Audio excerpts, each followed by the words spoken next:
Karena kebetulan hari Rabu, kelas saya maraton nih dari jam 11 sampai jam 5 sore tanpa jeda. Jadi belum sempat waktu untuk sholat Zuhur. Mudah-mudahan ini juga nggak terlalu berisik. Kebetulan di lab saya di depan sedang ada pengujian genset. Jadi mohon maaf kalau ada suara bocor-bocor dari genset masuk. Baik, ini untuk minggu ini kita selesaikan untuk pembahasan visualisasi data. Ini kita akan masih mengejar materinya terlebih dahulu. Kalau misalnya seandainya dibutuhkan, kalian merasa perlu, kita akan jadwalkan satu pertemuan lagi, mungkin 1,5 jam untuk kita perdalam lagi materinya. Sekarang saya coba kejar dulu aja minimal materinya. Setelah itu untuk contoh-contoh seperti biasa mungkin saya perlihatkan di di Jupyter atau misalkan di interface yang lain supaya lebih tergambar. Ini coba saya angkatkan dulu layarnya hari Senin yang lalu.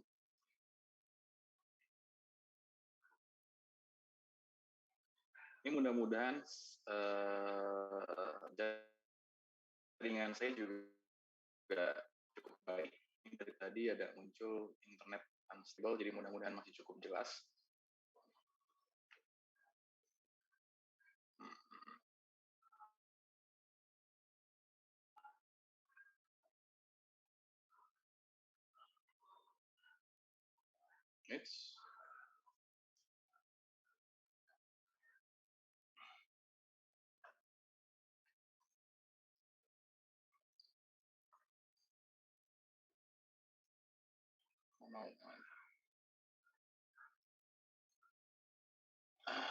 Baik, keterangan di saya seharusnya layar saya sudah bisa Anda lihat. Nanti mohon feedback saja kalau memang belum terlihat. Saya lanjutkan bahasan kita di hari Senin yang lalu mengenai visualisasi data. Kita sudah membahas sedikit pengantar mengenai visualisasi data. Mungkin kemarin kita sudah bahas beberapa jenis definisi mengenai visualisasi data. Ada visualisasi scientific dan information. Ini contohnya sudah kita bahas. Ini juga contoh informasi sudah kita bahas. Lalu ide atau hakikat dari data visualisasi itu apa sebetulnya? Kita ingin memberikan atau menyampaikan suatu pesan atau informasi tertentu dalam bentuk sebuah tampilan visual. Kemudian pesan itu akan diterima atau diinterpretasikan oleh si pembaca data atau penerima informasi atau audiens kita, dan diperoleh hasil yang diinterpretasikan oleh si penerima informasi, apakah itu ide yang ingin kita berikan, informasi yang kita berikan, suatu persuasi atau perubahan sikap dan lain sebagainya ya. Ini tujuannya, saya recap saja nih ya, dari yang pertemuan Senin lalu. Tujuannya ada visualisasi analisis untuk eksploitasi kekuatan persepsi visual atau mengeksplor hubungan antar data. Biasanya ini tampilkan dalam berbagai bentuk atau sudut pandang visualisasi menemukan hubungan yang diinginkan. Ini mungkin contohnya kalau yang relevan dengan kasus kalian, misalkan data praktikum di mana ada satu parameter dan hasil, gimana kalian menghubungkan atau menyimpulkan kondisi-kondisi yang dipengaruhi oleh kondisi input atau parameter terhadap si hasilnya ini.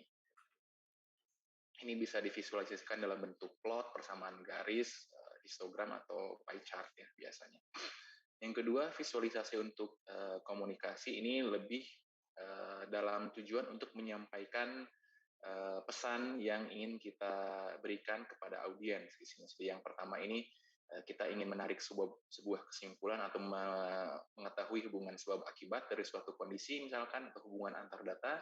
Di sini kita hanya menyampaikan suatu pesan tertentu yang ditampilkan dalam satu bentuk visual yang mudah dipahami atau bisa diinterpretasikan oleh si pembaca atau penerima pesannya. Ini bisa infografis, misalkan contohnya mungkin kalau kalian melihat di media sosial, infografis atau misalkan pesan-pesan visual lainnya ya.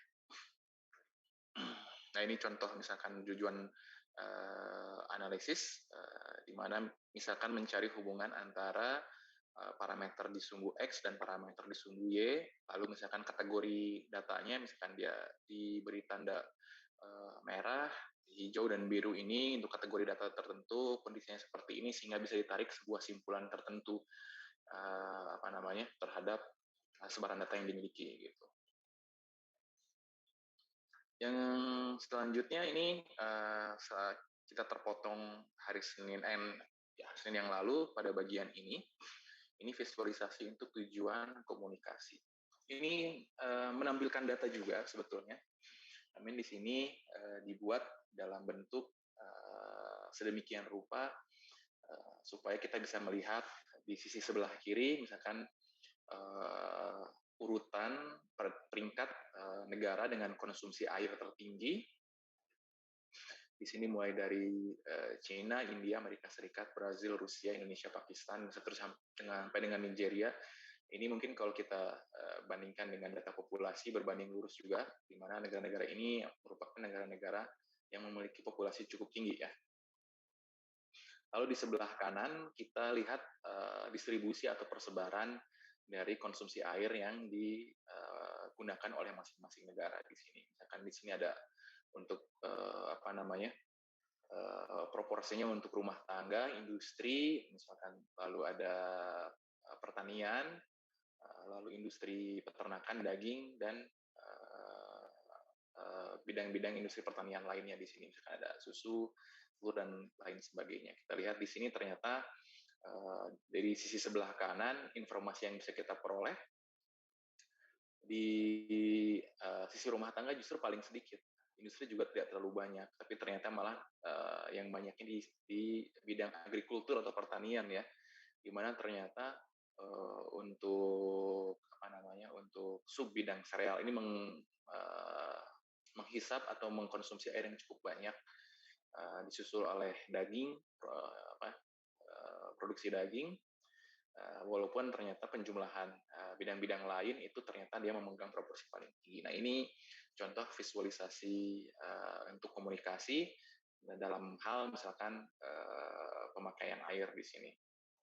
Yang di bawah ini bentuk lain, dia kelanjutan dari informasi yang diberikan di bagian atas. Di bagian bawah ini diperoleh importer dan eksporter oleh air virtual. Ini mungkin kita perlu definisikan dulu pengertian virtual water ini, tapi yang jelas ini term yang dia pakai, air virtual. Ini urutannya untuk yang mengimpor paling banyak dan mengekspor paling banyak di sini. Jadi ini tujuan dari visualisasi untuk komunikasi.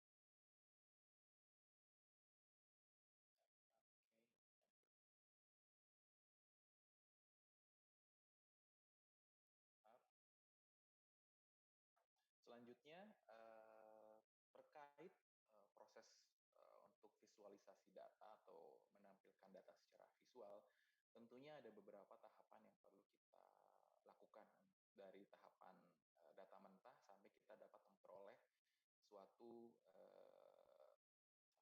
visual data, visualisasi data sesuai dengan kebutuhan kita masing-masing di sini. Ini berdasarkan referensi yang tampilkan di sini. Ini dari Fry terbitan tahun 2008, judulnya visualisasi data. Ini dari O'Reilly. Ini kalau Anda tertarik di pemrograman, biasanya O'Reilly ini punya semacam seri khusus untuk berbagai pemrograman dan juga komputasi. Jadi salah satu aplikasinya data visualisasi tampilkan di buku ini. Anda bisa tahu bukunya tuh ciri khasnya biasanya dia pakai covernya tuh binatang-binatang. Ini kalau Anda tertarik, Anda bisa mencari lebih lanjut buku ini ya. Oke, menurut buku tersebut, tahapan visualisasi data dibagi menjadi 8 bagian. Yang pertama adalah acquire atau mengumpulkan datanya itu sendiri. Lalu parse di sini dia memberikan semacam struktur dari suatu data dan menyusunnya menjadi beberapa kategori tertentu di sini ya. Lalu setelah dikelompokkan ada bagian filter di mana kita mengeliminasi atau memilih data-data set yang hanya menjadi interest kita atau yang kita perlukan saja. Jadi data-data yang dianggap terlalu detail atau redundant bisa kita buang, kita ambil data utama yang dianggap bisa merepresentasikan pesan yang ingin kita berikan. Lalu di sini mining ini menerapkan metode dari statistik atau data mining ya, pengambilan data, pengolahan data sebetulnya untuk menemukan suatu pola tertentu atau menempatkan data dalam mathematical konteks. Jadi misalkan Anda punya seperti tadi contohnya data praktikum, lalu Anda terapkan prinsip-prinsip atau parameter-parameter statistik sehingga diperoleh misalkan nilai rata-ratanya, standar deviasinya, lalu dari situ juga Anda misalkan mengambil curve fitting atau persamaan yang merepresentasikan nilai data Anda sehingga didapatkan fungsi matematiknya, misalkan apakah dia bentuknya samaan garis linear, eksponensial, atau polinomial, contohnya. Lalu selanjutnya adalah bagian represent. Jadi pada bagian ini Anda perlu memilih satu model visual dasar yang ingin Anda gunakan untuk menampilkan data Anda. Jadi Anda harus punya sense juga di sini. Kira-kira ini datanya lebih mudah atau lebih gampang dibaca sebagai data bar graph, atau list, atau tree chart, atau pie chart, atau misalkan spider web, misalkan kira-kira dengan data yang dimiliki lebih cocok kemana. Ini satu skill tersendiri nih yang mungkin akan terasah apabila Anda sering melakukan proses visualisasi data ini. Kalau Anda tidak terbiasa nih, kelihatan biasanya datanya harusnya mungkin lebih enak di dalam bentuk pie chart, dibikinnya dalam bentuk bar graph atau sebaliknya. Itu jadi perlu pengalaman lah di bagian ini. Lalu bagian keenam ini refine. Di bagian refine ini biasanya justru kalau pengalaman saya ini bagian yang paling lama ini biasanya nih. Bagian refine ini di mana kita meningkatkan atau improve basic representation untuk membuat si datanya menjadi lebih jelas dan lebih menarik secara visual gitu. Misalkan Anda memberikan informasi sumbu X dan Y-nya apa di keterangannya, lalu misalkan memberikan legend-legend tertentu, atau misalkan Anda range di sumbu X-nya dan range sumbu Y-nya dibuat sedemikian rupa agar misalkan karena perbedaan nilai datanya sangat kecil sehingga range-nya perlu dikecilkan, atau misalkan karena nilainya sangat lebar, rentang nilai yang sangat lebar, jadi perlu dibuat rentang yang lebih lebar juga untuk nilai sumbu masing-masingnya gitu. Ini juga satu skill tersendiri juga yang perlu diasah ini. Dan menariknya ini pada bagian ini, bagian refine ini, Anda sebetulnya kan mengaplikasikan ilmu statistik dan menampilkannya secara visual pada bagian 5 dan 6 ini. Ada salah satu buku lain yang mungkin bisa saya rekomendasikan terkait hal ini, itu judulnya How to Lie with Statistics. Kira-kira kita bisa membuat satu penggiringan opini atau misalkan menampilkan mispersepsi yang kita inginkan. Jadi misalkan datanya sebetulnya tidak seperti itu, tapi kita ingin orang lain menginterpretasikan sesuai dengan keinginan kita. Kita bisa dalam tanda kutip mainkan pada bagian si represent dan refine ini. Saya sangat rekomendasikan kalau Anda punya waktu itu, judulnya How to Lie with Statistics. Yang ketujuh, bagian terakhir adalah interact. Di sini ini mungkin berpotongan dengan bagian nomor 6 tadi ya.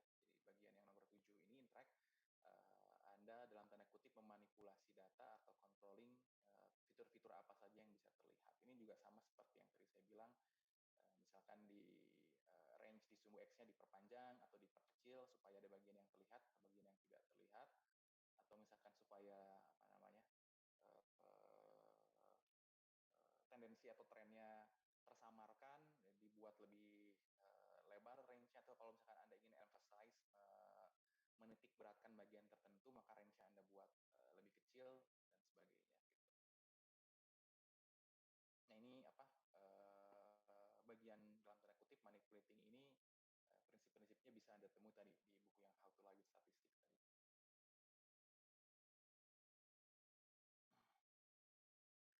Selanjutnya untuk tipe-tipe data sendiri ini mungkin juga apa namanya serupa dengan yang kita bahas pada bagian data analisis, di mana analytical data itu juga memiliki tipe-tipe data tertentu. Di sini kita memiliki, di slide ini ada 5 yang kita tampilkan. Yang pertama ada categorical nominal, artinya dia mempunyai suatu harga tertentu atau nilai tertentu. Contohnya misalkan negara, warna kulit, nama program studi, atau misalkan apa namanya jumlah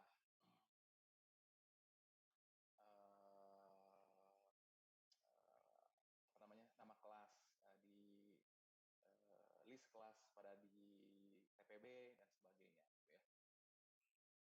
Lalu yang kedua ada namanya categorical ordinal, ini dimana dibuatnya berurutan pada skala tertentu, misalkan 1 sampai 5, di mana 1 paling kecil, 5 paling tinggi, atau merepresentasikan sangat setuju sampai sangat tidak setuju, atau makanan sangat enak sampai sangat tidak enak. Lalu misalkan indeks nilai kuliah dari A, B, C, C, D, dan E misalkan. Jadi ini kata kuncinya adalah skala urutan ya, scale. Makanya disebutnya ordinal. Base dari order atau order. Yang ketiga, categorical binary, artinya true or false, 0 dan 1, ada 2 pilihan saja. Misalkan contohnya di sini yang umum jenis kelamin, status mahasiswa aktif tidak aktif, misalkan kuliah lulus tidak lulus, atau misalkan apalagi yang 01 on atau off, nyala atau mati dan sebagainya ya. Yang keempat ini sifatnya kuantitatif atau dia mempunyai angka numerik di sini, tapi di sini dibilangnya discrete. Jadi dia apa namanya tidak continuous, dia hanya bernilai pada kategori tersebut. Misalkan banyaknya anak, jumlah peserta mahasiswa di kelas ini, lalu misalkan jumlah mahasiswa TPB, atau misalkan apa namanya dalam kasus COVID dia yang saat ini sedang menjalani perawatan di rumah sakit atau misalkan yang sudah sembuh, ini masuk dalam kategori kuantitatif discrete.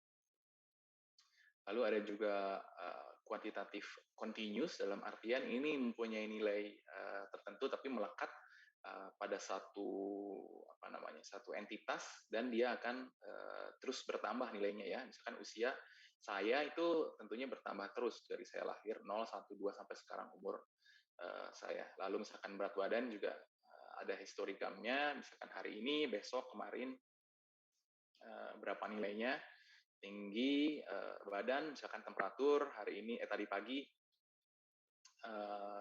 diukur, lalu siang diukur, lalu sore diukur kembali, misalkan kira-kira seperti itu contoh untuk kuantitatif yang continuous ya. Lalu selanjutnya kita perlu juga mengetahui berbagai klasifikasi terhadap visualisasi data.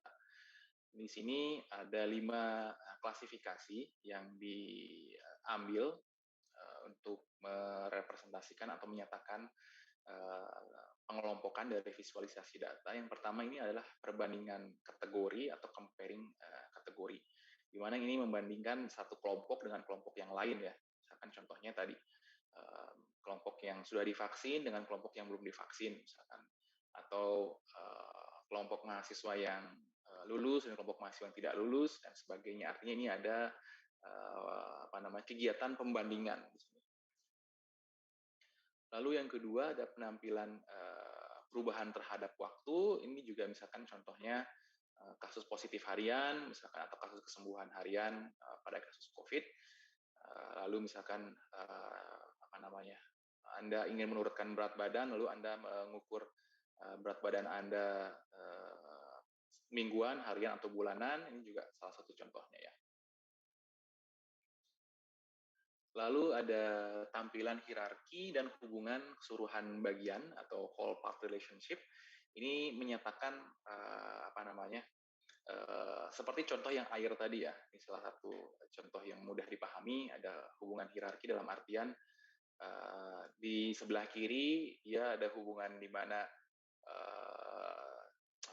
urutan berdasarkan jumlah konsumsi airnya, dan bisa kita pertimbangkan juga si jumlah konsumsi itu berbanding lurus dengan populasinya. Lalu misalkan dari bagian tersebut dipetakan kembali atau diuraikan kembali menjadi pemakaiannya dia terhadap berbagai kategorinya. Itu contoh contoh mudahnya lah untuk hierarki dan hubungan keseluruhan bagian ini.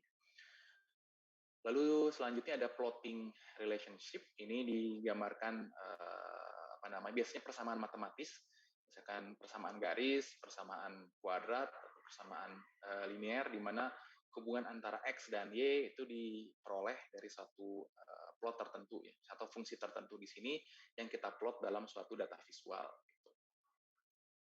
Lalu selanjutnya ada pemetaan geospasial yang tidak dibahas di kuliah ini. Mungkin kalau Anda kuliah di teknik sipil atau mungkin teknik geodesi dan lain sebagainya, ini Anda akan cukup familiar atau memerlukan keahlian di bidang ini ya, di geospasial ini. Kita menggunakan GIS atau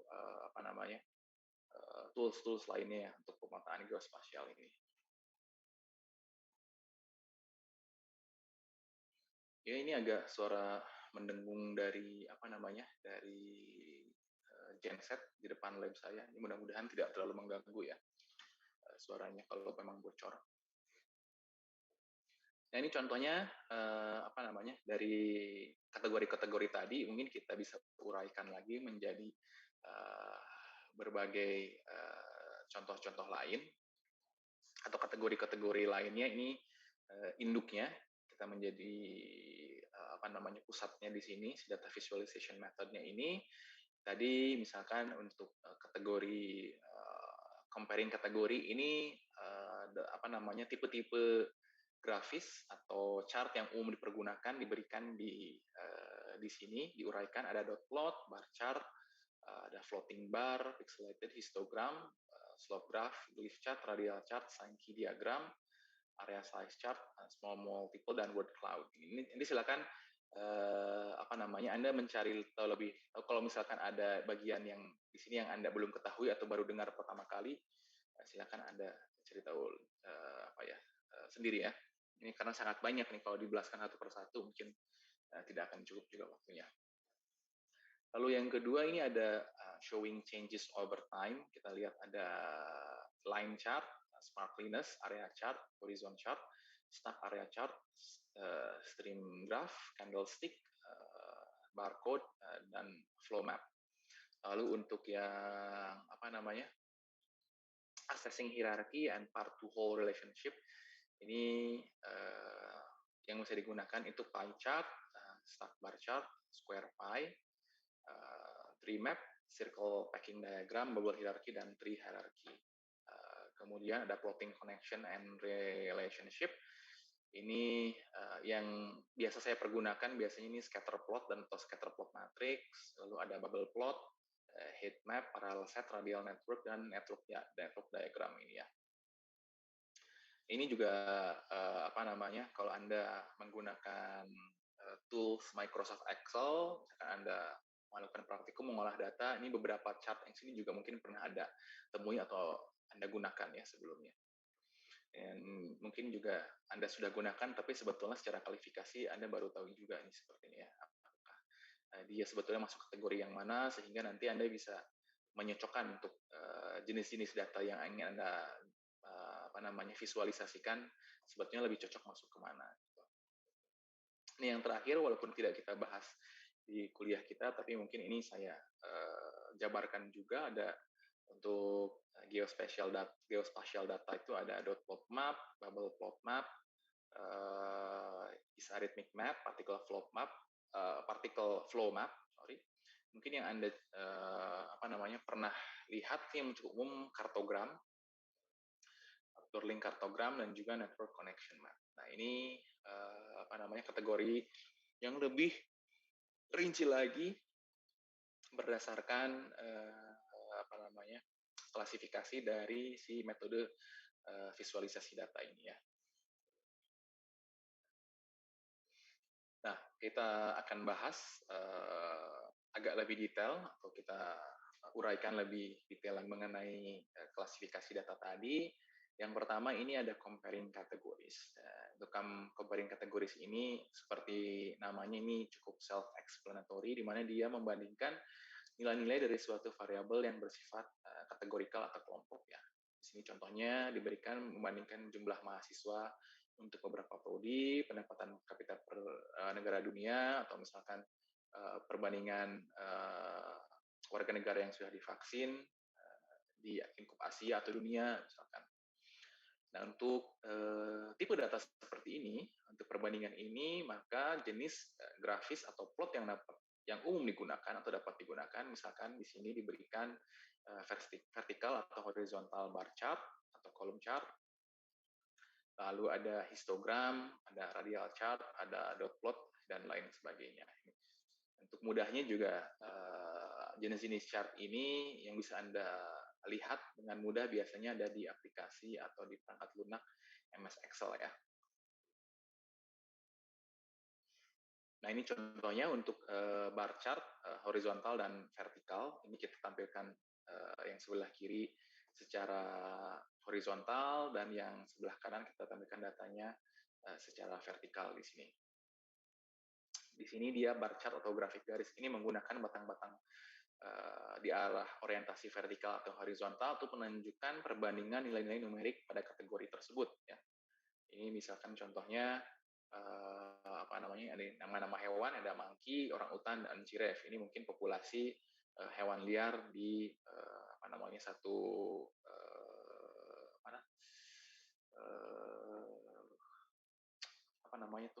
hutan lindung misalkan seperti ini, atau misalkan di populasi di kebun binatang dan sebagainya. Ini misalkan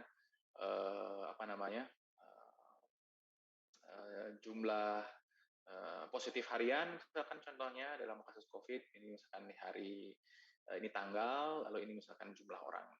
Ini kira-kira cukup intuitif ya. Jadi ini kita hanya perlu membandingkan satu kondisi pada yang memiliki nilai tertentu dengan kondisi di sebelahnya atau di sebelum dan sesudahnya untuk memberikan gambaran apakah dia mengalami peningkatan, penurunan, sama, dan sebagainya.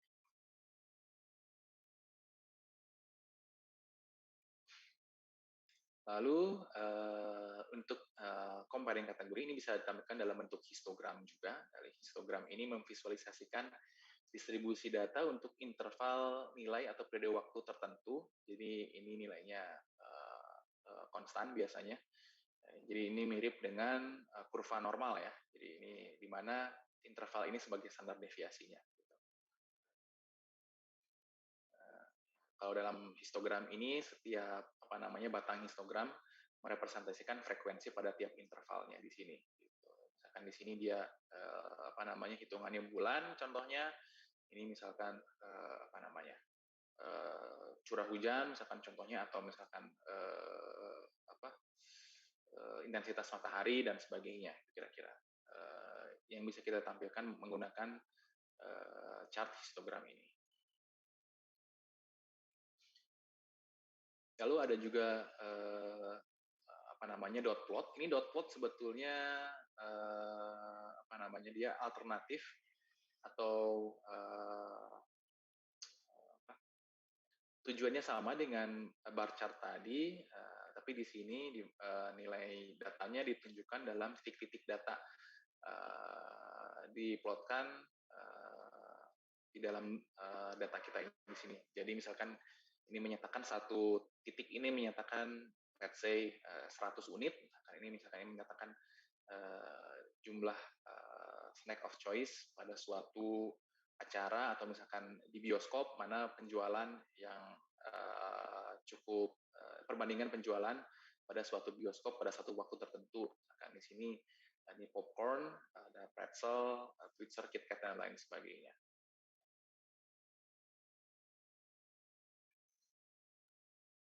Lalu ada contoh lainnya di sini untuk comparing categories. Di sini juga sebetulnya ini apa namanya? Dia itu modifikasi dari bar chart saja.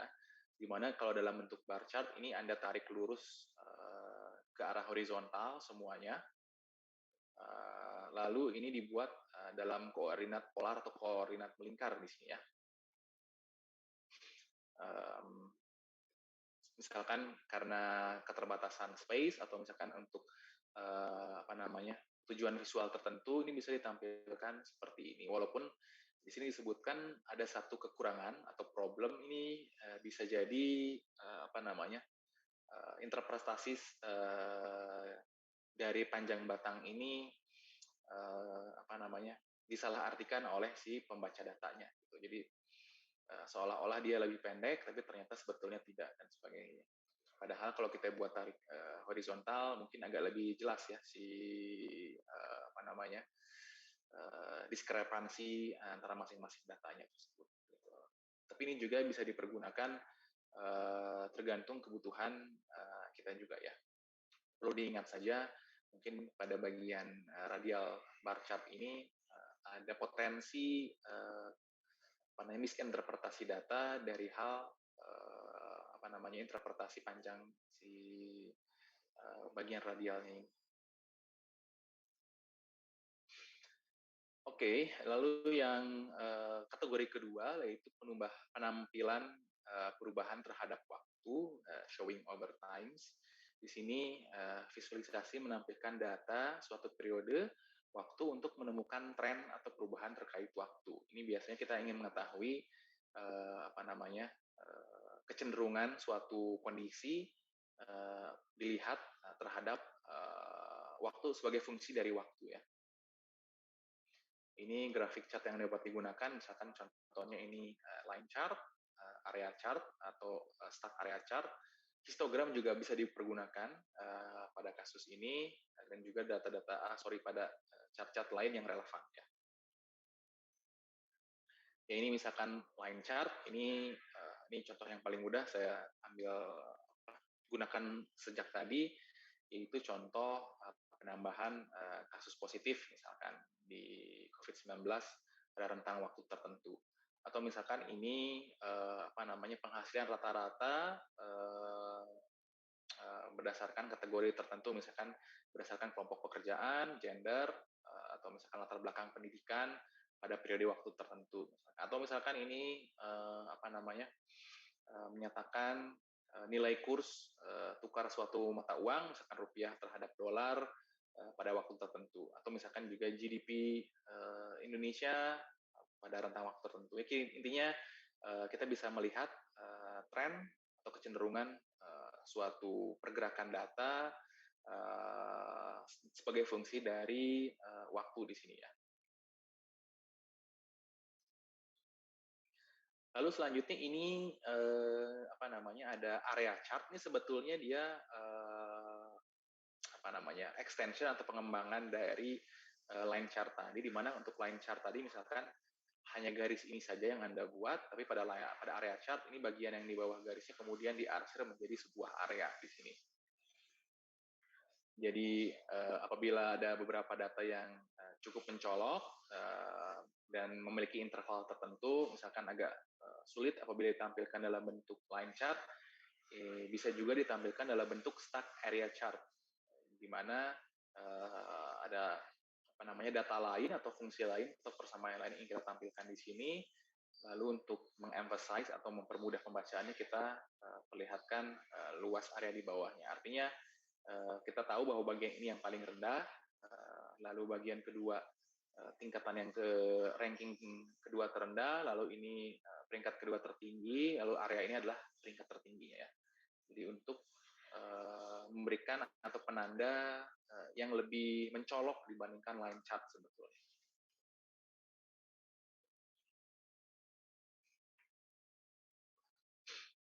Lalu ini contoh lainnya ada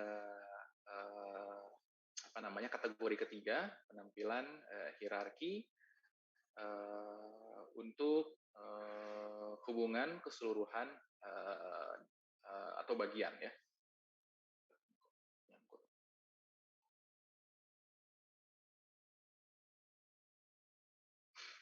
Untuk bagian hierarki ini kita akan menampilkan bagaimana ranking atau urutan data dari suatu objek yang di ranking. Ini pengertian dari hierarki. Lalu bagian yang kedua ada istilah whole part relationship, menunjukkan satu proporsi bagian-bagian pada suatu variabel dari atau keseluruhannya. Ini pada untuk kategori ini beberapa jenis grafik yang dapat digunakan adalah pie chart, ada stack bar chart, ada tree map, dan juga grafik-grafik lain yang relevan untuk menampilkan hubungan hierarki atau urutan dan juga menyatakan suatu hubungan bagian atau proporsi ya. Kok nggak mau?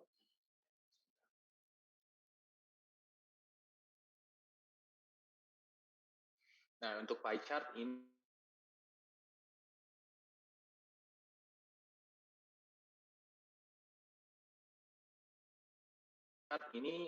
bisa menunjukkan kelompok usia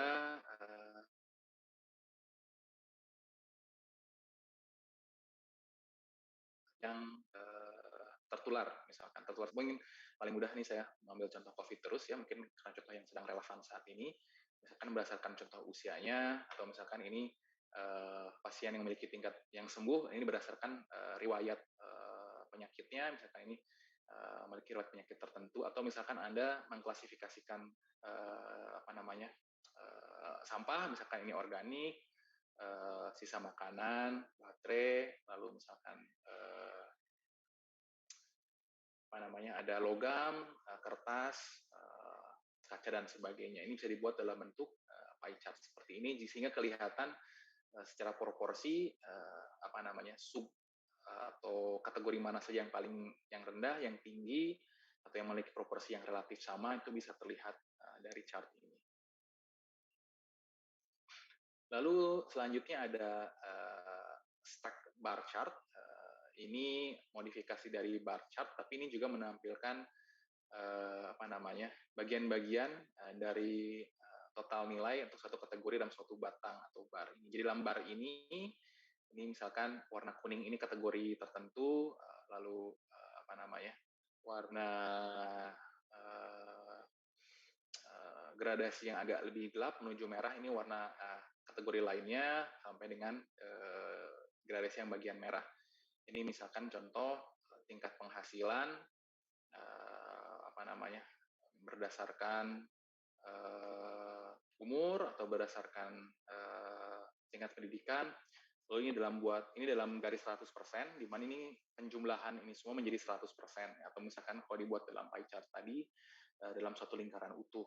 Nah, ini proporsinya berarti bagian yang kuning ini 20%, lalu misalkan yang kedua ini dia kira-kira dari 20 sampai dengan berapa nih? 40%, ini 20%. Dari penjum 20 sampai dengan 40 sekian persen, lalu dari 40 sampai dengan 70, itu berarti ini proporsinya 30%. Lalu ini dari 70 sampai dengan 100 juga 30%. Gitu. Jadi misalkan ini proporsinya sama, 20-20, 30-30. Lalu pada bagian yang bawah, kita lihat di sini misalkan proporsinya sekitar, let's say, kira-kira 18%. Ini dari 18 ke, let's say, 35, itu kira-kira berarti sekitar 17%, misalkan, dan seterusnya, dan seterusnya. Ini bisa juga ada pergunakan, stack bar chart ini. Jadi Anda mempunyai satu proporsi yang ingin dibandingkan dengan proporsi lainnya.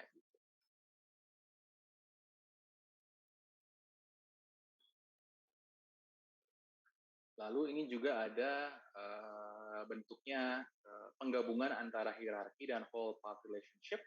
Ini dalam hal ini misalkan contohnya tree map menunjukkan satu struktur hierarki dan juga nilai kuantitatif menilai ukuran areanya. Misalkan di di pet shop, di sini ada beberapa kategori, ada burung, ada mamalia, ada ikan, dan reptil. Untuk burungnya sendiri terbagi menjadi beberapa kategori, ada zebra finches, budgerigans, kanari, cockatiels, dan lovebird. Ini dibuat jumlahnya dibuat proporsional dengan area yang ditempati oleh si kategorinya masing-masing. Lalu misalkan untuk mamalia, anjing diketahui jumlahnya paling banyak, misalkan dalam kasus ini, maka luasnya paling besar di sini, lalu diikuti oleh hewan-hewan lain.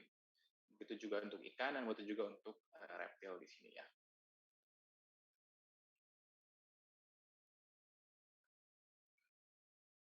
Lalu selanjutnya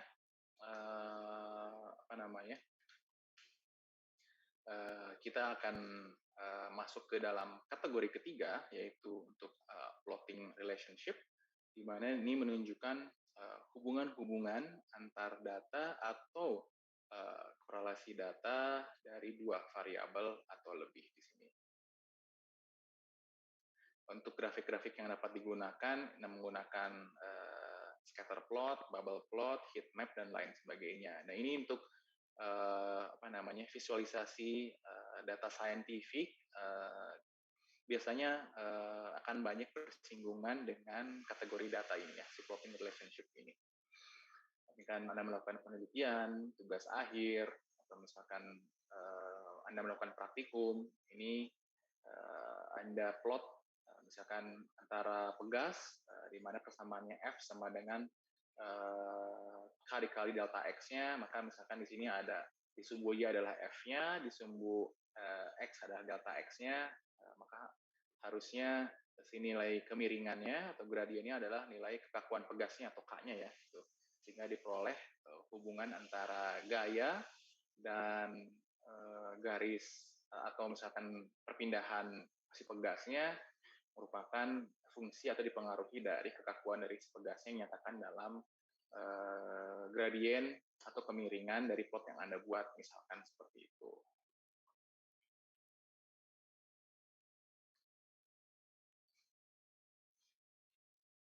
Nah, ini adalah contoh dari plotting relationship, dalam kasus ini scatter plot atau data tersebar di sini.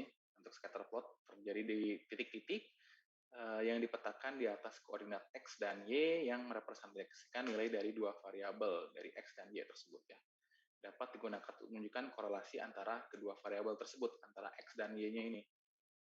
Ini juga kalau Anda masih ingat, di minggu lalu, kalau tidak salah, kita mengenai descriptive analytic, di mana hubungan suatu variabel dinyatakan dalam parameter R, di mana R positif, mendekati 1, mungkin nilainya akan kira-kira bentuknya seperti ini, atau R negatif, mendekati min 1, nilainya akan seperti ini, atau misalkan jika tidak ada hubungan, di mana R-nya dekat dengan 0, bentuknya akan kira-kira seperti ini. Ini contoh scatter plot yang lain, ini misalkan contoh yang memiliki relatif R dekat dengan 1 ya. Misalkan ini Anda melakukan praktikum tadi, menghitung kekakuan pegas, di mana sumbu Y-nya adalah gaya, lalu sumbu X-nya adalah displacement atau perpindahan atau renggangan dari si pegasnya. Gitu. Tapi misalkan ini Anda melakukan percobaan yang sama menggunakan pegas yang sudah tidak terlalu bagus, gitu. Atau misalkan Anda serampangan mengambil datanya, misalkan atau faktor-faktor lain atau kasus-kasus lainnya bisa juga mengambilkan data seperti ini yang hubungan atau korelasinya tidak terlihat jelas gitu, atau memang secara alamiah menghasilkan data seperti ini.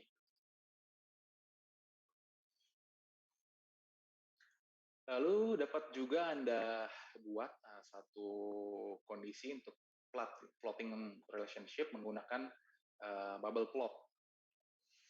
Di sini adalah suatu chart atau plot yang menggunakan grafik multivariabel dan menggambarkan atau memplot nilai-nilai kuantitatif dalam bentuk lingkaran berbeda luasnya. Jadi ini misalkan apa namanya contoh populasi suatu negara dinyatakan dalam bentuk lingkaran seperti ini, gitu. Atau misalkan ini menyatakan apa namanya angka harapan hidup. Ini misalkan ini angka harapan hidup, lalu misalkan ini di sini garis ini adalah apa namanya penghasilan, misalkan penghasilan rata-rata dalam 1 tahun. Lalu ini lingkaran-lingkaran ini merepresentasikan populasi atau negara di mana ukuran apa namanya ukuran lingkarannya merepresentasikan populasinya. Jadi contoh seperti yang ditampilkan di video pengantar kita di hari Senin yang lalu ya. Jadi ada selain memiliki parameter variabel di mana dinyatakan dalam sumbu X dan Y, tapi juga ada parameter kuantitatif yang bisa kita tampilkan di sini. Seberapa besar jumlah data pada atau yang menempati memiliki hubungan X dan Y di sini, misalkan seperti itu. Lalu untuk heat map, ini contoh lainnya untuk menyatakan plotting relationship. Ini digunakan untuk memvisualisasikan data melalui berbagai varian warna. Dalam bentuk tabular, heat map dapat digunakan untuk memetakan data dari 2 atau variabel lebih. Ini misalkan warna ini, gradasi warna ini menyatakan satu kondisi tertentu. Misalkan ini menyatakan curah hujan, di mana di bulan Januari semakin gelap atau semakin biru warnanya, dia semakin tinggi curah hujannya. Lalu di bulan Februari kita bisa lihat apa namanya tren dari si curah hujan tersebut, misalkan dengan gradasi warna. Lalu pada bulan Juni atau Juli, di mana ini musim panas, misalkan sedikit sekali curah hujan sehingga warnanya menjadi sangat kuning, curah hujannya sangat rendah, dan seterusnya hingga di bulan Desember. Ini juga bisa kita apa namanya kita representasikan dalam bentuk bubble plot tadi ya, misalkan di mana curah hujan yang tinggi dinyatakan dalam bentuk lingkaran yang besar, lalu curah hujan yang rendah dinyatakan dalam lingkaran yang kecil. Gitu. Tapi ini kita buat dalam bentuk gradasi warna tertentu. Gitu.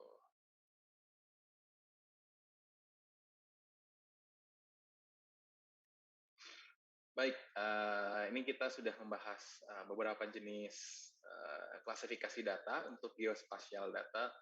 Seperti yang sudah saya sampaikan, tidak kita bahas di kelas ini.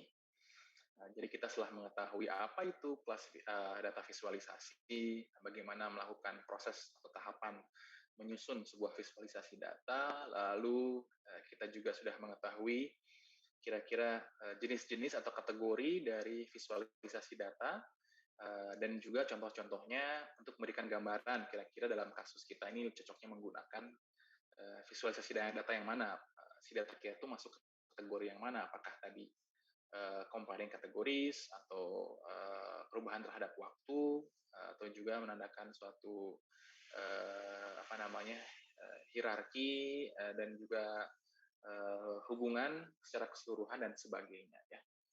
Setelah Anda mengetahui itu semua, tahapan selanjutnya adalah bagaimana secara teknis kita membuat atau menyusun suatu data visualisasi tadi. Kita sudah tahu apa namanya hakikat atau fundamental knowledge-nya, sekarang kita maju ke aspek teknikalnya. Nah, untuk Python ini ada sebuah library khusus yang umum dipergunakan untuk membuat grafik 2 dimensi, sebetulnya 3 dimensi juga bisa. Tapi ini dalam kasus ini kita contoh 2 dimensi saja dulu, grafik 2 dimensi dalam berbagai format.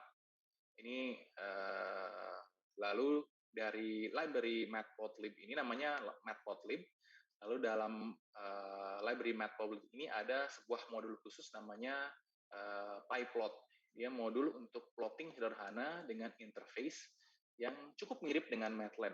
Jadi sebetulnya kalau Anda menggunakan fitur matplotlib dan pyplot di Python ini tidak akan jauh-jauh dengan hasil plot yang digambarkan dengan menggunakan MATLAB. Kalau Anda menggunakan MS Office Excel, ini juga Anda bisa temui pada bagian chart ya. Di sana sudah ada template-template tertentu untuk berbagai chart yang berbeda-beda. Jadi Anda tinggal Anda perlu memasukkan datanya saja, nanti chartnya akan terbentuk secara otomatis dengan input informasi data yang Anda berikan. Sedikit informasi mengenai matplotlib ini. Matplotlib ini dikembangkan oleh John Hunter. Dia sudah meninggal tahun 2012 dan kawan-kawannya, dan merupakan salah satu library yang banyak dimanfaatkan untuk visualisasi data saintifik. Jadi ini salah satu aplikasi atau misalkan library default yang digunakan untuk visualisasi data, utamanya dalam hal kasus-kasus open source ya, software atau perangkat lunak open source. Untuk software lain atau perangkat lunak lain open source yang umum dipergunakan itu ada GNU plot, tulisannya GNU plot, itu juga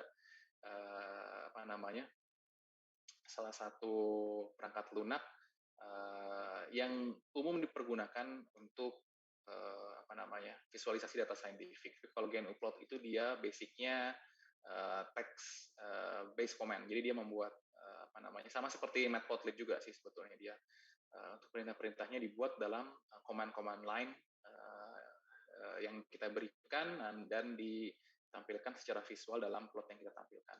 Nah, ini contoh hasil dari plot dalam Python menggunakan library matplotlib dan juga modul pyplot di sini.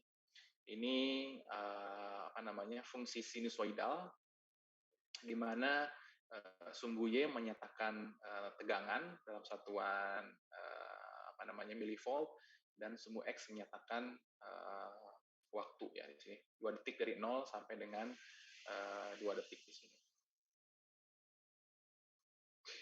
Lalu bagaimana untuk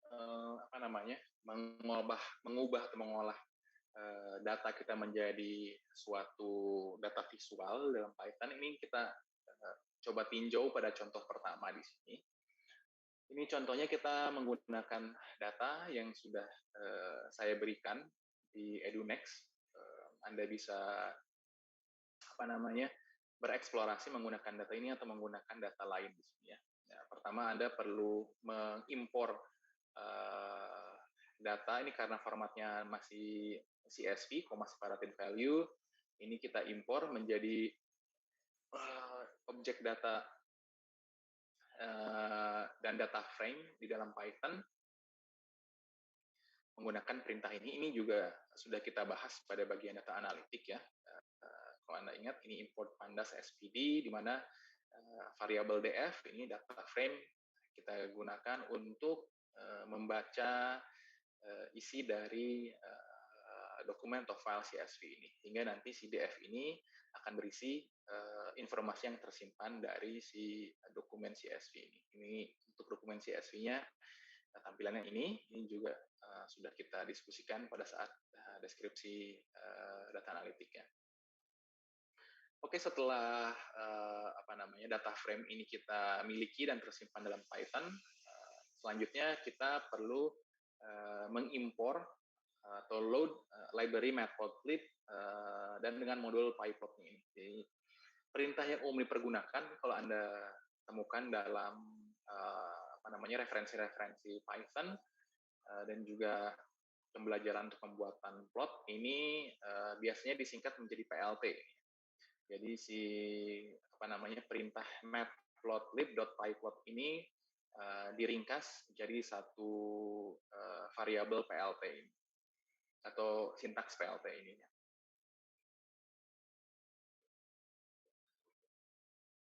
Lalu bagaimana untuk menampilkannya?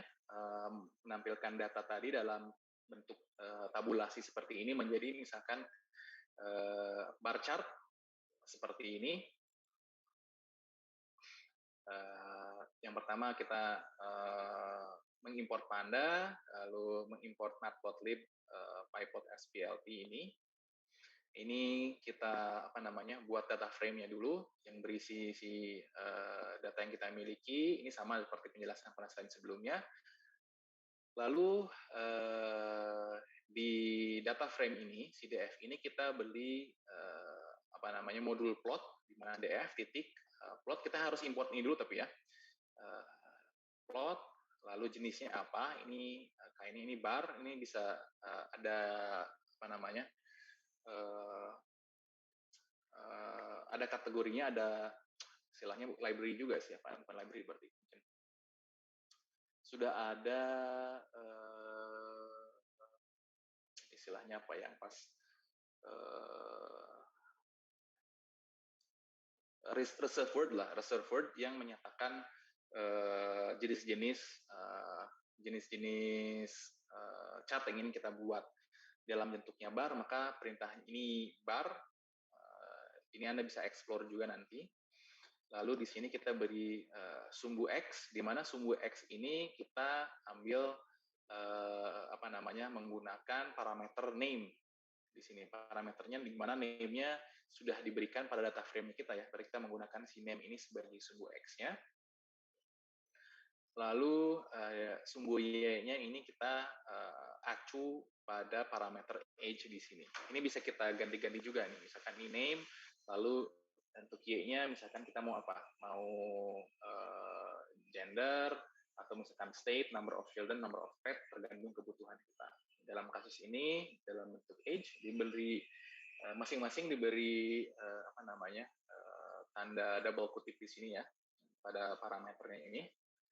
Lalu untuk judul judul plotnya diberi nama age of person misalkan di sini.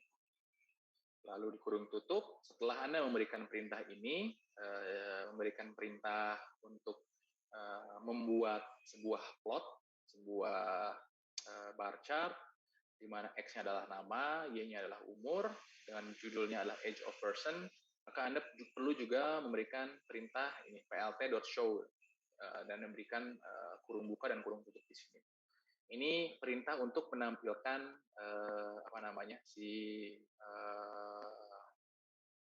plot Anda di layar komputer Anda. Ini nanti juga tergantung perintahnya. Plot show ini bisa otomatis terbuka pada jendela yang berbeda. Jadi Anda akan muncul satu jendela yang baru yang berisi si screen ini. Di sana Anda bisa manipulasi kembali dari screen-nya, apakah bisa di zoom in, zoom out, dan juga bisa disimpan menjadi satu format tertentu. Atau juga kalau misalkan Anda menggunakan Jupyter, Anda bisa menggunakan perintah tertentu untuk menampilkan plotnya di dalam window Jupyter Anda. Jadi tidak terpisah, tidak muncul dalam jendela yang berbeda, tapi bisa juga muncul dalam screen atau jendela Jupyter Anda kalau Anda menggunakan Jupyter. Nah, ini juga kita bisa membuat dua buah sumbu Y, di mana sumbu Y-nya ini kita variasikan menjadi number of children dan juga number of pet. Lalu di mana sumbu X tetap sama, tetap namanya. Berarti ini kita buat sumbu X sebagai nama, lalu ini sumbu Y-nya ada dua parameter, yaitu number of children direpresentasikan dengan garis berwarna biru ini, dan juga number of pets direpresentasikan oleh garis berwarna oranye ini ya. Bagaimana cara menampilkannya? Sama, Anda membuat df.plot, lalu ini kainnya bar, lalu ada sumbu X-nya apa, sumbu Y-nya, karena dia punya dua parameter, diberi atau dinyatakan dalam kurung siku seperti ini. Yang pertama ini adalah parameter pertama kita, lalu koma, lalu parameter kedua penutup kurung siku tutup dan juga kurung tutup untuk menutup si variabel yang diberikan dalam df plot ini. Setelah itu Anda berikan perintah plt show, maka gambarnya atau chartnya akan muncul seperti ini.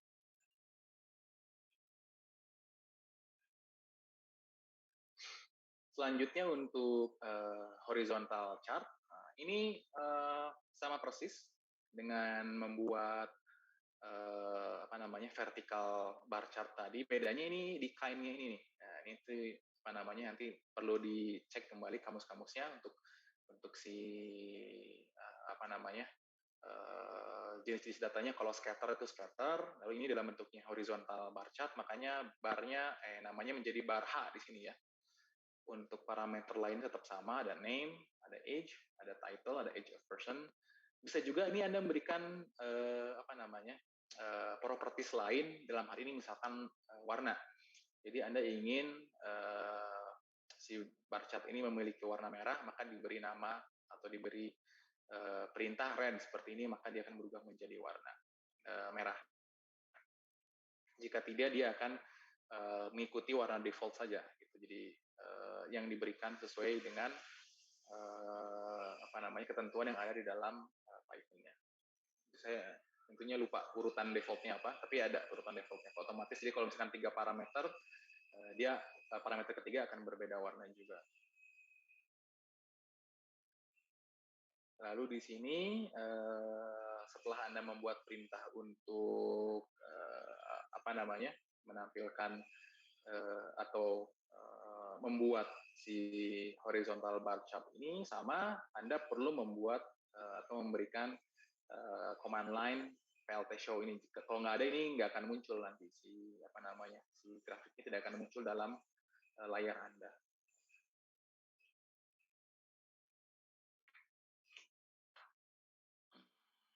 Oke, selanjutnya kita buatkan data dalam bentuk histogram. Ini contohnya. Untuk membuat histogram menggunakan data yang kita miliki tadi, menggunakan si data frame kita ingin mengelompokkan berdasar kategori interval umur 0 sampai 20, 21 sampai dengan 40, 41 sampai 60, 61 80, dan terakhir 81 sampai 100. Gitu. Jadi ada 5 kategori kelompok umur dengan masing-masing intervalnya sebesar 20 tahun ya. Oke. Nah, ini kita berikan parameter yang ingin kita kategorikan dalam histogram kita. Di sini age, jadi maka df age. Ini kenapa parameternya diberi 2 kurung siku, karena kita bisa menggunakan beberapa parameter sekaligus ya. Jadi parameternya 1 maka 2 kurung siku di sini. Lalu kita berikan perintah plot juga di sini. Modul plot titik lalu plot. Nah, untuk pemilihan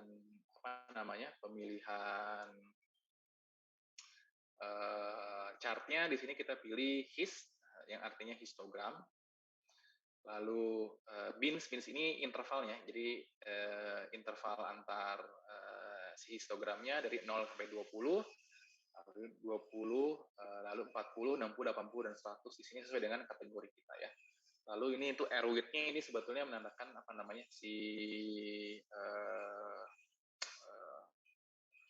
lebar dari si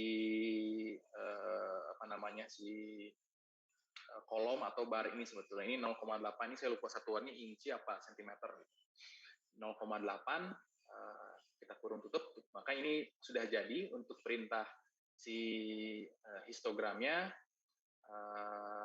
Lalu kita tampilkan dalam perintah plt.show ini. Hasilnya apa? Hasilnya adalah si bentuk histogram seperti ini. Jadi ini pada bagian pada bagian visualisasi data ini sebetulnya lebih prosedural gitu. Jadi Anda harus mengetahui perintah apa namanya kata kunci tertentu atau perintah-perintah tertentu untuk membuat satu tampilan chart tertentu ya. Misalkan tadi untuk bar perintahnya kind-nya bar, untuk barnya bar H, lalu misalkan tadi untuk menambahkan dua parameter, memberikan nama, lalu ini apa namanya lebar antar intervalnya, dan ini lebar aktual di gambarnya ya, lebar aktual di dalam gambar. Kita juga nanti bisa berikan perintah untuk mengatur panjang dan lebar dari si plot kita. Apakah kita mau panjang jadinya 10 cm kali 10 cm, 10 kali 20 cm, juga bisa diatur dalam parameter yang apa namanya kita tuliskan di dalam pembuatan plot ini.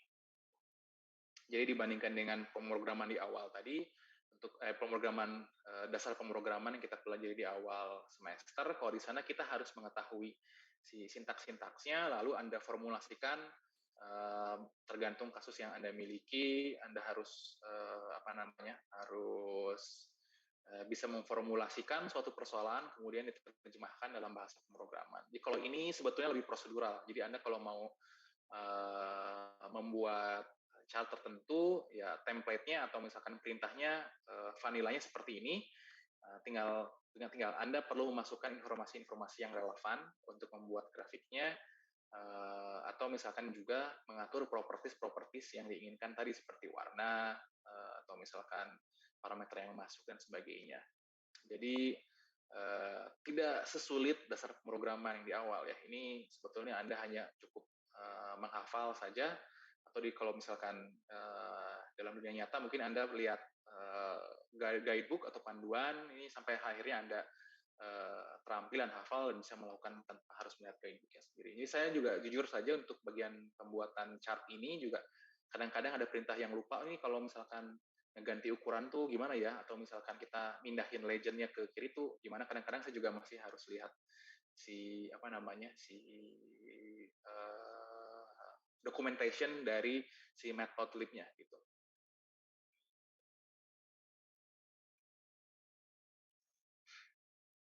Lalu selanjutnya ada bagaimana membuat pie chart.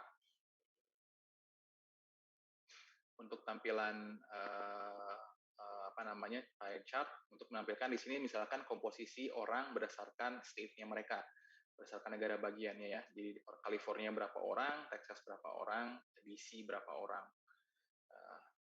Langkah yang pertama kita perlu menghitung frekuensi ya, distribusi frekuensi dari masing-masing state-nya tersebut. Ini dibahas juga pada bagian deskriptif analitik, namanya data analitik. Kita menghitung jumlah orang berdasarkan masing-masing state-nya, ini menggunakan modul value counts ini. Artinya dengan memberikan modul ini kita akan menghitung apa namanya total di masing-masing parameternya tersebut gitu. Lalu kalau ini ya ini dalam artian polos saja. Di sini Anda cukup misalkan ini datanya DF2, misalkan diberikan apa namanya variabel baru di mana DF2 ini menyimpan hasil perhitungan atau hasil frekuensi untuk masing-masing state tadi ya. Makanya yang digambar adalah si DF2 ini.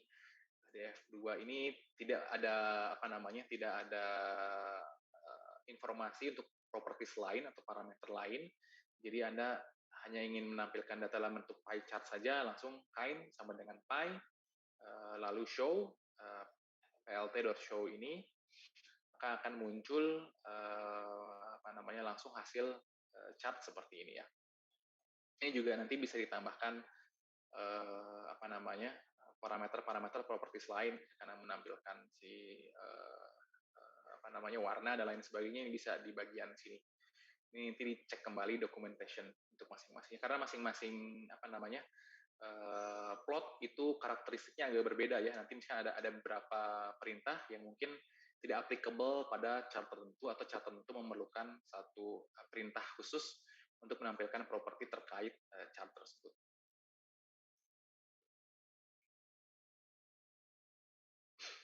Oke, selanjutnya ini contoh lainnya untuk stack bar chart. Di sini Contohnya sudah kita tampilkan tadi ya di awal-awal untuk stack bar chart itu apa. Di sini kita menampilkan data banyaknya jenis kelamin atau gender per negara bagian atau per state-nya. Pertama-tama kita perlu membuat si tabel pivotnya dulu menggunakan perintah group by. Ini perintah group by juga sudah kita bahas di bagian data analitik. Kita membuat tabel pivot, kita mengelompokkan di kolom di baris itu pada gendernya, lalu pada kolomnya itu state-nya. Kita buat perintah seperti ini persis sudah ditampilkan di bagian data analitik. Ini kita buat variabel baru namanya di F3. Maka di F3 ini kalau kita tampilkan bentuknya akan menjadi seperti ini. Jadi kita buat satu kategori tersendiri ya. Dan ini kita ingin menampilkan kategori ini dalam bentuk suatu chart dalam bentuk stack bar chart. Setelah kita buat si DF3-nya, maka kita perlu plot bar chart. Ini awalnya kan unstack nih di sini ya tampilannya, maka dimintanya unstack, maka ada perintah unstack di sini. Dia hanya menampilkan data per komponennya saja. Lalu kalau kita ingin buat sebagai stack, kita buat df3 data yang ingin kita gambarkan, plot jenisnya apa, jenisnya bar di sini. Lalu untuk stack-nya kita beri identifikator true di sini. Jadi kita nyatakan bahwa ini bentuknya harus stack nih. Pada pada perintah bar biasa tadi sebetulnya kalau Anda mau bisa juga dibuat stack sama dengan 0 gitu, tapi karena dia defaultnya memang 0, ini tidak perlu ditampilkan, jadi tidak ditampilkan di sini. Ini adalah perintah lain yang kemudian menjadi muncul dan relevan pada kasus kita perlu ditekan sama dengan true. Ini menjadi gambar kita. Untuk menampilkan sama kita juga perlu berikan perintah plt.show ini ya. Nah, ini untuk stack bar tapi dengan menggunakan dua parameter di sini. Ada dua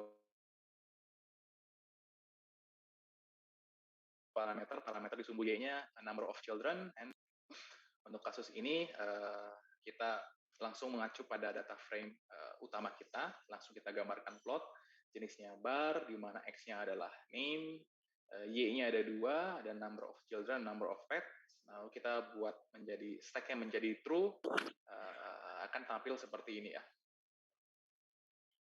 Ini kalau kita bandingkan pada contoh yang pertama, ini contohnya stack-nya 0 ya, stack-nya false atau tidak kita tampilkan, karena default-nya memang false gitu. Jadi hasilnya menjadi seperti ini.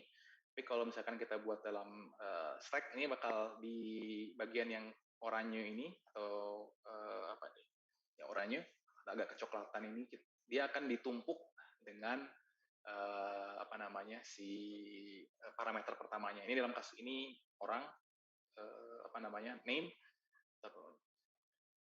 Untuk sumbu X-nya di sini juga sama, sumbu X-nya name. Nah, ini kita lihat ini parameter yang awalnya di sumbu parameter kedua yang awalnya bersebelahan, kalau kita stack ini dia akan numpuk semua di sini ya, gitu.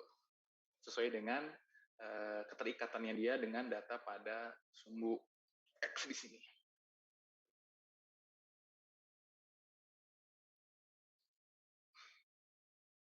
Oke, untuk contoh selanjutnya ini kita menampilkan data time series.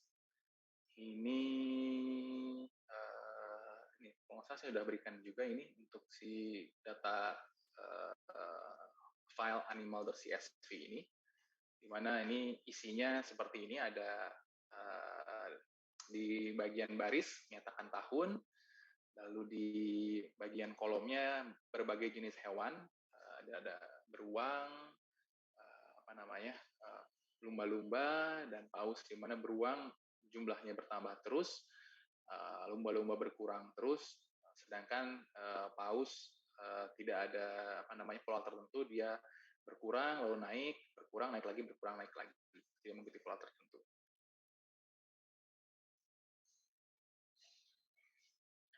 Lalu kita buat dalam sebuah line chart. Nah, ini Anda lihat, kalau Anda perhatikan, ini kainnya berubah menjadi line. Ini maka yang ditampilkan adalah garisnya ini ya. Ini bisa juga nanti Anda buat Y-nya ada 3 macam tadi, misalkan Y-nya ada bears, dolphin, dan whale juga bisa. Perintahnya misalkan kita buat dulu si data frame-nya kita beri nama dia F1 di sini atau apapun sesuai dengan preferensi Anda, di mana Anda bisa ingat dengan mudah. Ini untuk contohnya diberikan data di F1.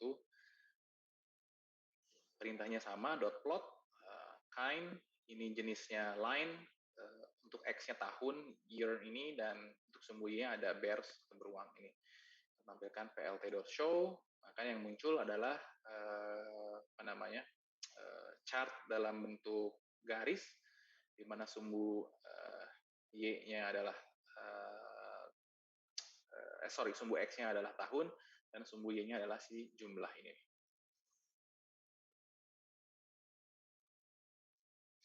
Nah, ini contoh yang tadi saya bilang, kita bisa juga membuat dalam bentuk parameter lebih dari satu, multiple parameter. Untuk sumbu X-nya tidak ada perubahan, jenisnya juga tidak ada perubahan, line. Yang kita mainkan di sini adalah sumbu Y-nya atau parameter di ordinatnya ya. Ya, kita berikan bears, dolphin, dan whales dengan cara memberikan kurung siku, lalu masing-masing parameternya dalam double quotation. Lalu sama seperti proses lainnya, jangan lupa untuk menampilkan plt.show ini. Jika tidak, ini tidak akan muncul di layar Anda. Maka hasilnya akan menjadi seperti ini. Ini posisi legend-nya juga sebetulnya nanti bisa digeser-geser nih. Nanti ada perintah untuk menempatkan legend-nya di pojok kiri, pojok kanan, atas, atau pojok kiri atau pojok kanan bawah, atau di tengah juga nanti ada ada perintah tertentunya gitu, yang bisa Anda periksa nanti di documentation untuk Matplotlib ini. Ini karena perintahnya sangat banyak ya sebetulnya, jadi pengaturannya sangat detail, ini bisa mengatur banyak hal. Jadi tidak saya ditampilkan juga di sini, ini hanya menampilkan penulisan atau penggambaran utamanya saja.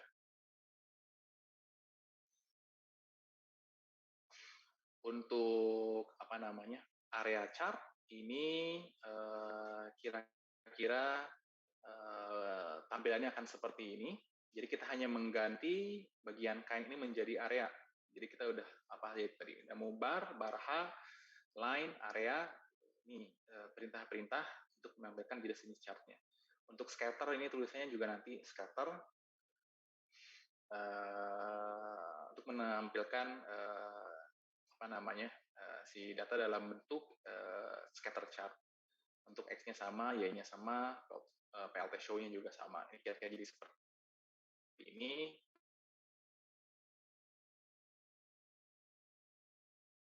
Membandingkan kalau kita lihat ini dalam bentuk line-nya akan diarsir menjadi area.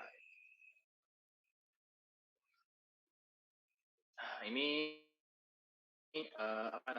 kita buat dalam bentuk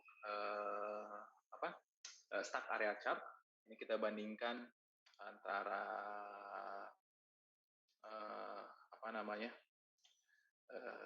bear, dolphin, and whales, tapi dalam bentuk stack area chart. Untuk stack area chart ini perintahnya tetap sama, area saja, tapi yang berbeda di sini parameternya perlu lebih dari satu ya. Jadi otomatis apabila memberikan parameter lebih dari satu, dia akan ditumpuk atau di stack dalam si chart kita. Ini untuk beruang, untuk whale, dan untuk dolphin. Walaupun untuk dolphin mungkin tidak terlalu terbayang karena dia menempati area seperti ini ya. Jadi less intuitif dibandingkan dengan yang lain tadi sepertinya. Kalau untuk yang area chart ini kita terlihat oh dia menurun gitu, lihat penurunannya. Untuk di stack ini mungkin agak perlu pemahaman atau persepsi bahwa oh ya memang dia nilainya mengalami penurunan atau lebih kecil dibandingkan tren yang dialami pada si lumba-lumba, pada paus atau pada beruang. Kalau yang beruangnya ini lebih intuitif, dia nilainya naik terus gitu.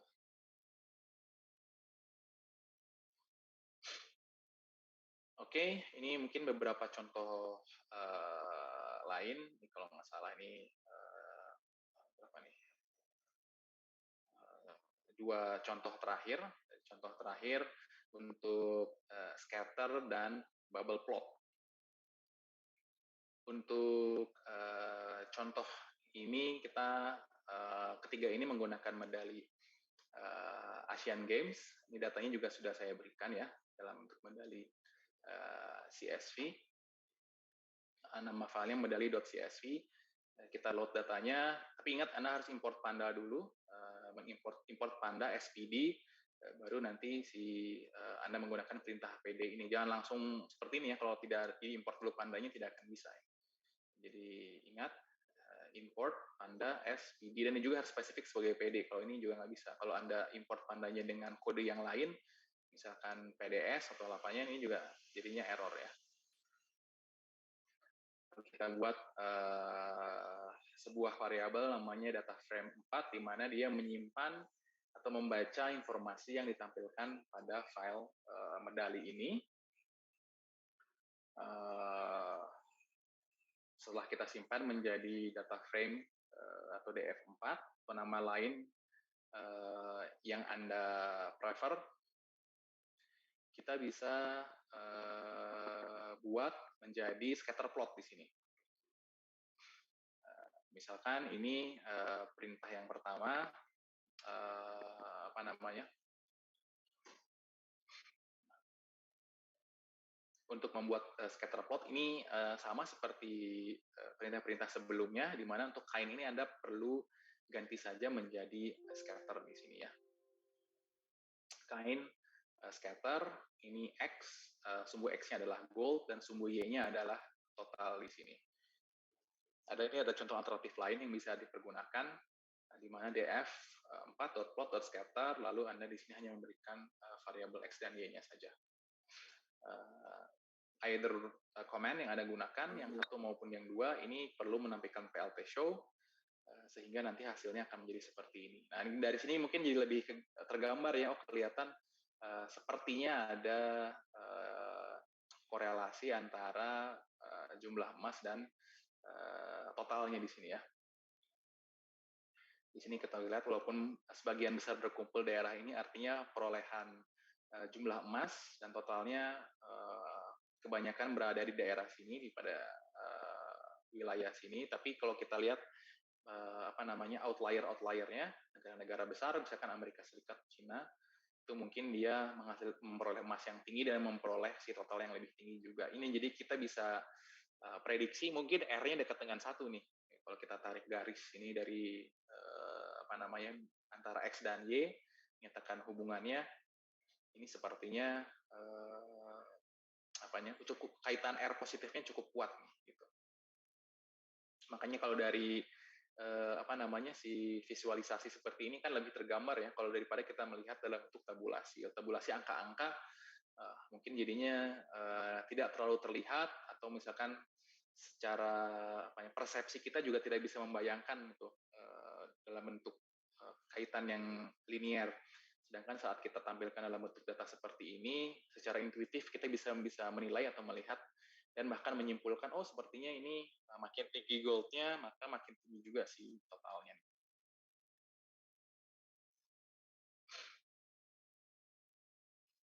Nah, ini contoh terakhir, ini mungkin yang contoh yang terakhir saya berikan dalam materi di kelas ini. Ini menampilkan banyaknya total medali dikaitkan dengan perolehan emas, sumbu di mana X-nya adalah gold, dan ini apa namanya sumbu Y-nya adalah silvernya. Ini kita ingin melihat pengaruh juga perolehan emas terhadap kaitan antara apa nilai total yang diperolehnya.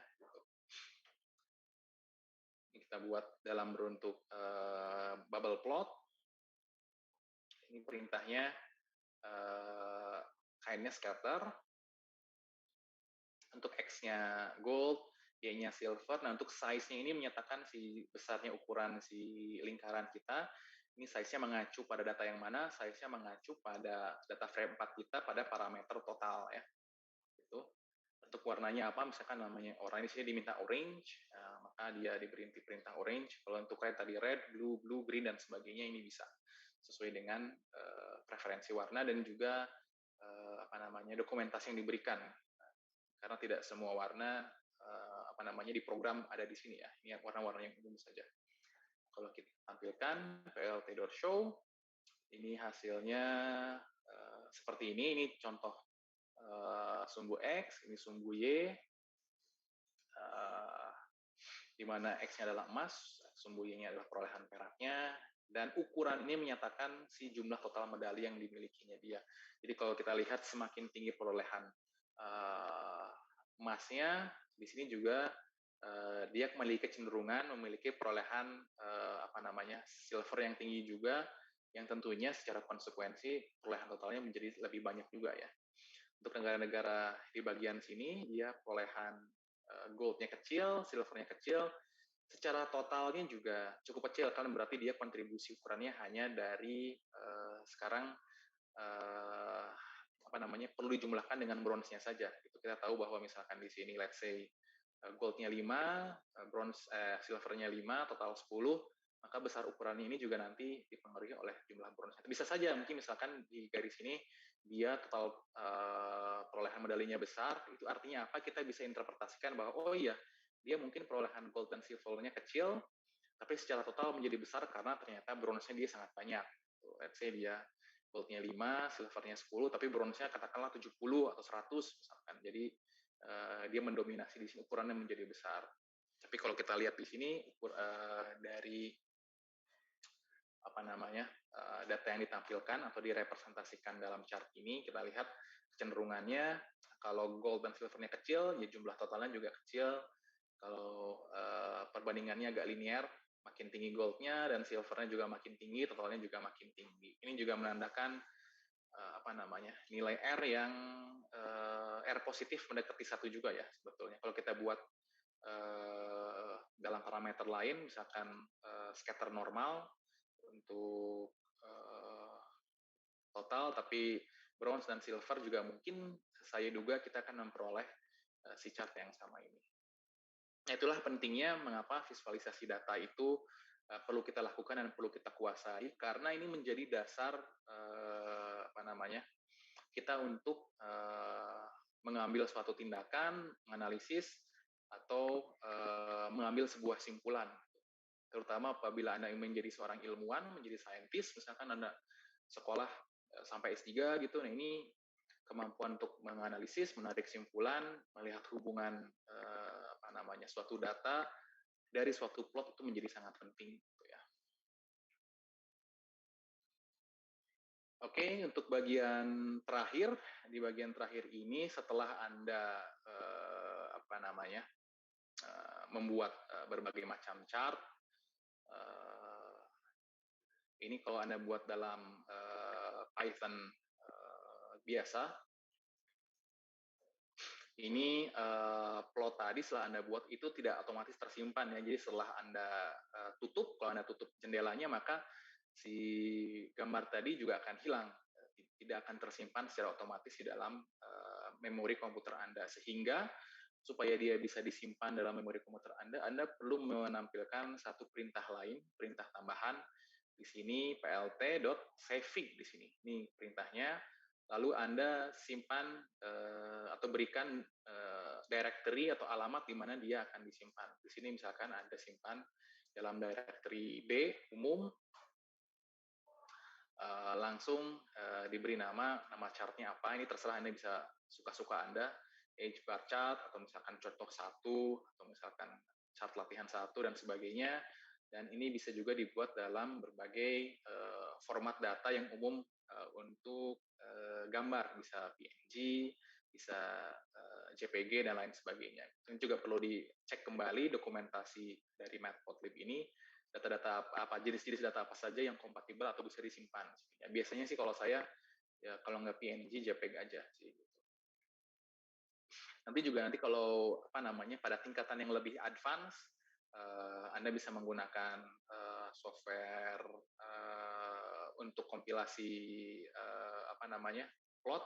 Misalkan plot ini Anda buat banyak 100 plot, itu nanti bisa juga di compile menjadi sebuah video gitu. Dengan kecepatan tertentu, FPS-nya kan 30 second, 15 fps, 30 fps misalkan. Nanti si chart yang sudah Anda buat ini, misalkan H bar chart 1 sampai 100 gitu, misalkan dia menampilkan terhadap waktu gitu, lalu Anda tempelkan menjadi stack menjadi satu file tertentu, akan berubah menjadi video. Tapi itu tidak kita bahas di kelas ini. Mungkin silakan Anda bisa mengeksplor lebih lanjut lagi setelah pembahasan dasar yang kita bahas di dalam kelas ini. Wah, ini. Oke. Baik, ini pas, ini jam 2.40, 100 menit, sesuai dengan seharusnya jatah kuliah kita. Kita sudah membahas cukup cepat ya, jadi mohon maaf, ini kita bahas agak ngebut untuk pembahasan bagian data analisis dan juga visualisasi data gitu. Untuk untuk pengayaan Anda mengenai data visualisasi dan deskriptif ini, data analitik, mungkin saya akan berikan tugas dan juga waktunya juga agak lebih panjang lah. Mungkin ini tugas seperti PR-PR di dasar pemrograman. Biasanya saya berikan waktu seminggu, mungkin saya akan berikan waktu 2 minggu untuk pengerjaannya lah. Untuk mempertajam pemahaman Anda pada dua subtopik ini. Baik, itu topik kita untuk data analisis dan juga visualisasi data. Mungkin saya ada waktu untuk tanya jawab. Silakan bila ada pertanyaan.